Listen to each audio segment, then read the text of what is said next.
ఏంటి ఈ మధ్య కూరల్లో స్పైసీ తగ్గింది? అదే అనుకుంటున్నాను. స్పైసీ అంటేనే గుంటూరు కదా, అందుకని గుంటూరు కారం ట్రై చేద్దామని నేను ఆల్రెడీ సెర్చ్ చేశాను. ట్రూ చిల్లీ వాళ్ళది అయితే రివ్యూస్ బాగున్నాయి. ఇంకా వెంటనే ఆర్డర్ చేశాను. ఇప్పటికే వస్తూ ఉండాలి మరి. Finally I got the solution for కారం అని చెప్పొచ్చండి. నిజంగా చాలా ఇబ్బంది పడ్డాను ఈ మధ్యంతరము.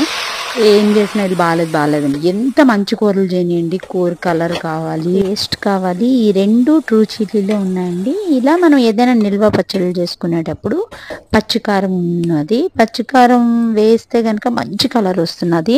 అదే మనం ఫ్రై ఐటమ్స్ ఏమైనా చేసుకునేటప్పుడు ఇదే ట్రూ చిల్లీ వాళ్ళది వేయించిన కారం కూడా ఉంది. ఒక 1/2 టేబుల్ స్పూన్ వేసుకుంటే చాలండి.